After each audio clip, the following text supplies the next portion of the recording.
Let's make a pot holder with the Potholder loom. This is an 18 peg loom and we're going to make the back and forth twill pot holder. It creates tiny twill zigzags in the design, and this easy loom weaving pattern is fully reversible and it works up quickly and easily. You can find a detailed chart of this design at Piglet's Potholder Patterns. This is the back and forth twill and it's shared with permission under Creative Commons license. Let's begin our tutorial. Welcome to GoodKnit Kisses. We're all about helping you stitch your love and love your stitches. This pattern has written instructions on our blog and right and left-handed video tutorials, so get the links to all of that down below, as well as a link to get this loom if you want to get this particular one. This is an 18 peg 7-inch loom from CinDwood Looms. You can use another size or spacing, but this is 18 pegs across. You're also going to need 2 colors of cotton loops, 18 in each. So we're going to use 18 of color yellow in here, which is my color A, and my color B is purple. Get whatever colors you like. A contrasting look is really great. And then I'm also showing my crochet hook and my little weaving tool, but mostly I just use my hands and maybe a crochet hook in the very end. All right, let's dive in to make this today. We are going to put on our warp. First, we're going to put in all of our color A loops from top to bottom, bottom to top. It doesn't matter, across all 18 of these pegs. So all 18 loops across the top and bottom will get the same color. So go ahead and do that. And while I'm doing this, I'll tell you a little bit about the pattern. So the first 2 rows that we're going to weave, well, all the rows are going to be using our contrast B, but the first 2 rows are going to be unique. They'll get repeated later on, but the rows 3 through 6, it's a 4-row repeat. Rows 3 through 6, you're going to repeat 3 more times after we do it. So it's a 4-row repeat, and we'll do that just in a minute. Pause your video as you need.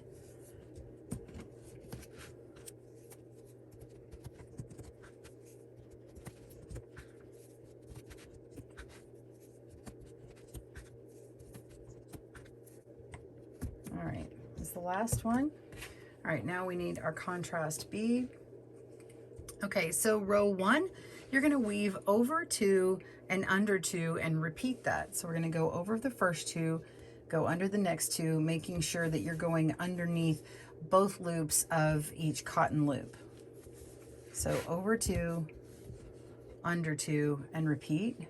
Over 2, under 2, over 2, under 2, over 2, under 2, and then you'll have 2 loops left, and you're going to go over those last 2 loops and place your loop. All right, now row 2, we're only going to go over 1, so we're just adjusting it. So go over 1 and then under the next 2, and then we're going to go over 2, under 2, and repeat across until we have 1 left. So this is over 2, under 2, over 2, under 2, over 2, under 2, and over 2, and then we have this 1 left, and it'll just go under 1.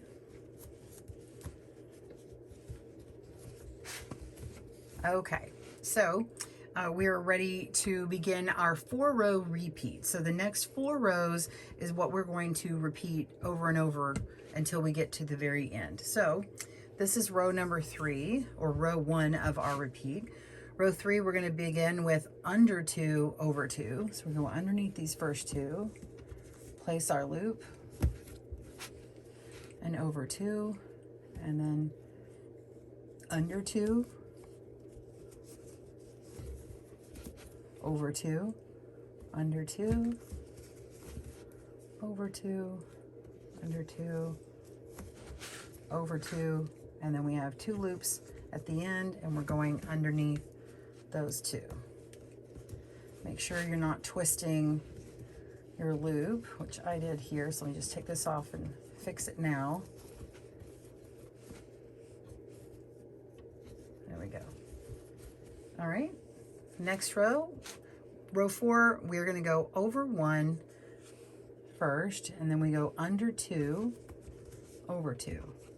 So we're over this first one, under 2, over 2, again, under 2, over 2, under 2, over 2, under 2, over 2, and then under this last remaining one. Okay, oh, and I've got one that's messed up, so let me go back here. You see, I went halfway in between this one, so we want to fix that.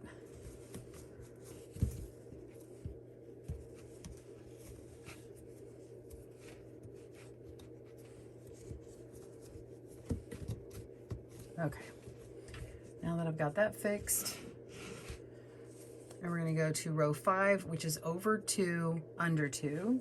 So over those 2, under these, over 2, under 2, over 2, under 2, and so on till the end.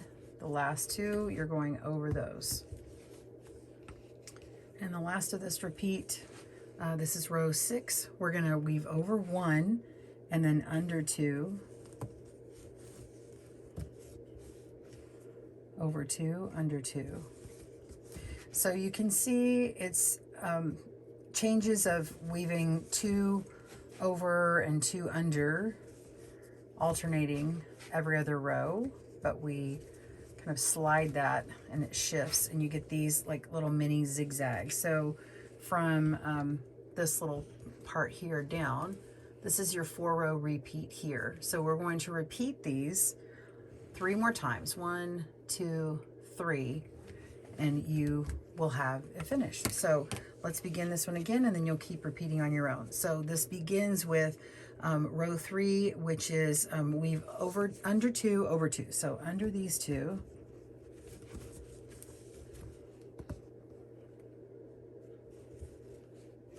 over 2, and then under 2. So if you look up here, you can see that this matches this one here. So you're just matching what was done on this row up here. Okay, so continue on with this repeat. Pause your video, and I'll meet you on the last few rows to show you finishing this off. All right, we'll see you then. All right, I'm down to the end. That's what it looks like so far. And I'm gonna go over 2, this is the second from the last, and we're gonna go over 2, under 2. And I like to take my crochet hook and skip over to the ones I'm going to pick up, or that I need to go under. So I'm gonna pick up these 2 right here. And I'm just gonna lay my loop on underneath where they go, and then lay these back down. So over 2, under 2, and then I can go across and do the same. So I skip 2, and then I pick up the next 2, and then lay this. And if you need another hand to do it, you can just lay it across here, all the way across where its final resting place is, and then pick it up as you need to when you get the next one. So here's 2 here. I'm gonna pick up the next 2, put this down, and lay them back down.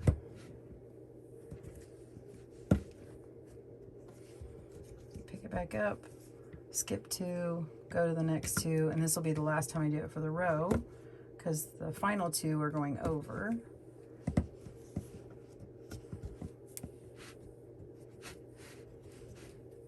Okay, now we have 1 more row left, and we're gonna go over 1 here, and then under the next 2.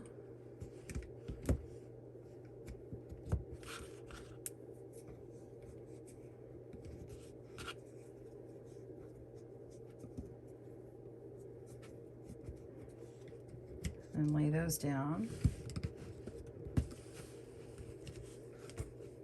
Pick that up, skip 2, pick these up. I think I'm grabbing there we go. I was grabbing a string from the one below.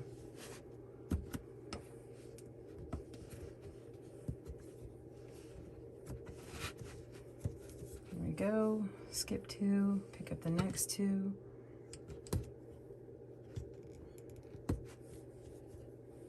So if I just laid this down, it might pop back under. That's why I go ahead and stretch it across if I need to.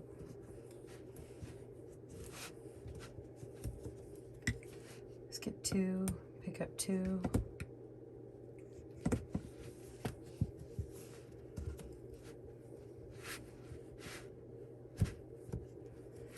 Okay, I'm almost done. I just have this very last one to do. So I'm gonna pick this one up, pick up the very last stitch, and put this one back down. The weave is down, and now I'm gonna put this warp back down. Okay, so we're all finished, and we're gonna go ahead and start taking all of these off one loop at a time. You're gonna go across this top line and go all the way down one by one. I actually like to start one over on this side over here. It's just what I do. So we're gonna lift up and then grab the next one. So I've got the one right before the corner, and then this corner here. Lift the back loop over the front loop like that. Then we're gonna go to the next one. Take that off, lift the back loop over the front loop, and so on, all the way across.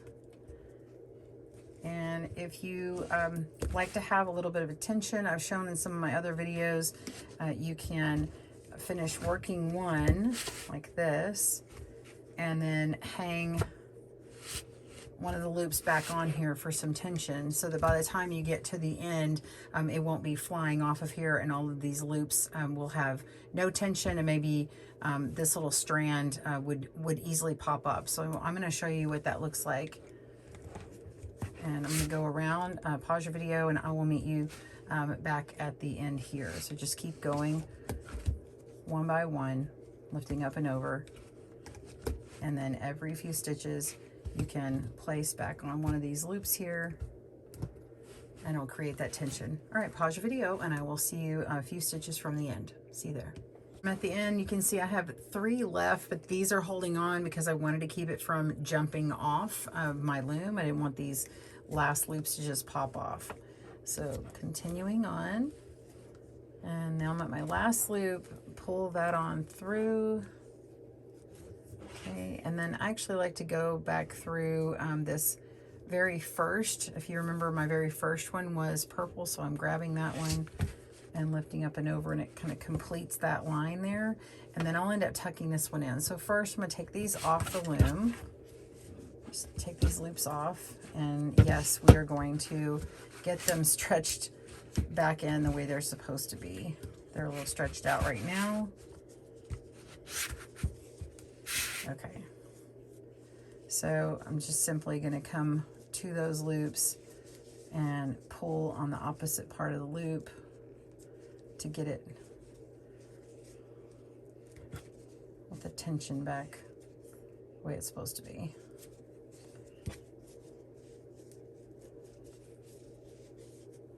There we go. And of course you can choose not to do that. You can even, if it's too much, you can pull on the other side, and it will ease some of that tension as well. You can choose not to do that technique and just be real careful that last round, that last end, so that you don't pull it off of the loom. That's okay.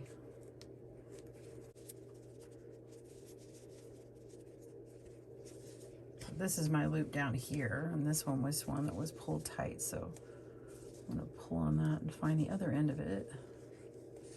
There it is.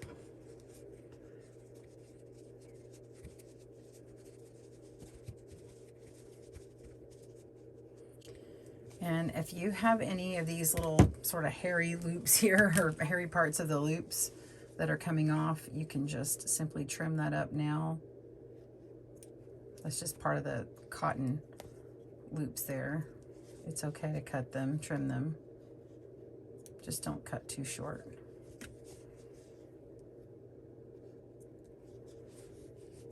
Okay, so now this final loop, I can go through it and weave back behind these other ones. So come through here and pull,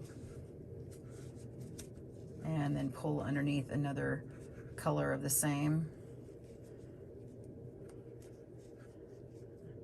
There we go. So now it's hiding, and we have our final potholder. So you can see it has these little zigzaggy lines here. It almost looks checkerboard, but it's just a bit of a squiggle kind of type of tweed look. And this is what it looks like on the reverse. Well, I hope you've enjoyed weaving this potholder on loom today. Be sure and check out our other videos of our potholders down below and all those patterns on our blog. Thanks for joining us again at GoodKnit Kisses. Thanks for joining us today, where we help you stitch your love and love your stitches. See you again soon.